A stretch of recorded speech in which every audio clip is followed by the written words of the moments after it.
বিদ্যাসাগর দয়ার সাগর, নেই সাগরের শেষ, আজও সবাই খুঁজি তাকে, তুমি জ্ঞানের রেশ। তুমি মোদের জন্মভূমি, জ্ঞানের সাগর তুমি, তোমার নামেই মুগ্ধ সবাই, তুমি ভারতভূমি। পরের কবিতা ভালোবাসা। বুকের মাঝে তুমি আসা, পথ চলার সাথে, তুমি আমার ভালোবাসা।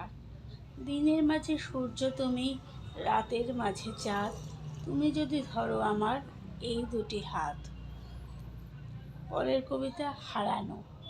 যে হারিয়ে যেতে চায় তাকে চেষ্টা করেও খুঁজে পাওয়া যায়, কিন্তু যে বদলে যেতে চায় তাকে চেষ্টা করেও আগের জায়গাতে ফেরানো যায় না, কখনোই না, কোনোভাবেই না।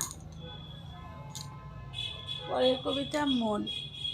ভালোবেসে এই মন তোমায় চাই সারাক্ষণ, তুমি আছো মনের মাঝে, ঘুরছো তুমি সকাল সাজে। কি করে তোমায় থাকবো ভুলে, ভালোবেসে বেঁধেছি যে তোমায় হৃদয়ের বাঁধনে। পরের কবিতা তুমি। মনে পড়ে তোমাকে যখন থাকি নীরবে, ভাবি শুধুই তোমাকে সব সময়ের অনুভবে।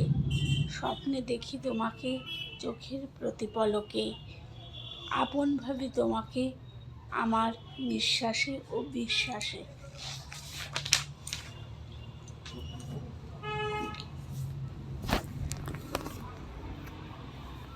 হচ্ছে ভাগ্য। আমি কি হতে পারবো, অর্থাৎ আমি সামনের দিকে কতটা এগোতে পারবো, সেটা ভাগ্যের উপর ছেড়ে না দিয়ে নিজেকে নিজের লক্ষ্যে ঠিক রেখে মন দিয়ে সেই কাজটা করতে হবে, যাতে সামনের লক্ষ্যটাতে আমি পৌঁছাতে পারি। তাকে অনেকেই আজ যারা শুধু ভাগ্য আর ভগবান বিশ্বাস করেন, শুধু ভগবানই পারবে আমাকে লক্ষ্যে পৌঁছে দিতে। আমরা সবাই ভগবানের সন্তান, ভগবানের আশীর্বাদ আমাদেরকে নিশ্চয়ই লক্ষ্যে পৌঁছে দেবে, কিন্তু তার সাথে থাকতে হবে নিজেদের চেষ্টা। আমার ব্যক্তিগত ধারণা এই যে সুখের সময় অনেককেই পাশে পাওয়া যায়, কিন্তু বিপদে পড়লে কেউ পাশে থাকে না, আপনজনেরাও পর হয়ে যায়। তাই আমাদের সকলেরই উচিত লক্ষ্যকে স্থির রেখে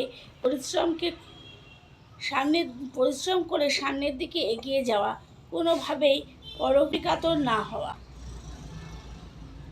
এইভাবে আমরা যদি সবাই পরিশ্রমী হই, তাহলে আমরা একটা সুস্থ সমাজ গড়ে তুলতে পারবো, আর সুস্থ সমাজের পাশাপাশি আমরা সবাই সুন্দরভাবে জীবন কাটাতে পারবো। পরেরটা হচ্ছে কম রোজগারে সুখী।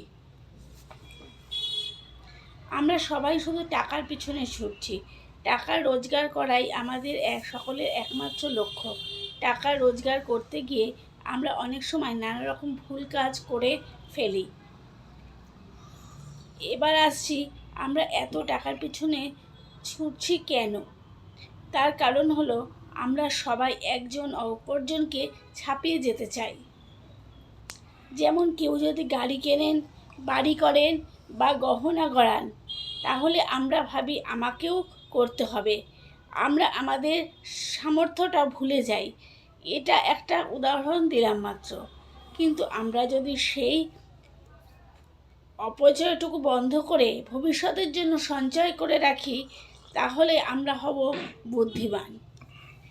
আমরা যেমন বিলাসবহুল জীবনযাপন কাটাতে পারি, ঠিক তেমনই আমরা কম রোজগারেও কিন্তু সুখী হতে পারি। তার কয়েকটা উদাহরণ হলো, প্রথমত আমরা অন্যের জিনিসের লোভ করব না, নিজের যা আছে তাতেই খুশি থাকব। 2, জীবনে চলার পথে সুস্থভাবে বেঁচে থাকতে গেলে যেটুকু ব্যয় করা উচিত ঠিক সেইটুকুই ব্যয় করব, আর বাকিটা সঞ্চয় করে রাখবো ভবিষ্যতের জন্য। 3, অল্পতেই খুশি থাকব। 4, নিজের আত্মবিশ্বাসকে কাজে লাগিয়ে কম রোজগারে সামনের দিকে এগিয়ে যাব। আমার মনে হয় আমরা যদি এই বিষয়গুলিকে মাথায় রেখে জীবনে এগিয়ে যাই, তাহলে আমরা কম রোজগারে সুখী হতে পারবো বা কম রোজগারেও জীবনে এগিয়ে যেতে পারবো।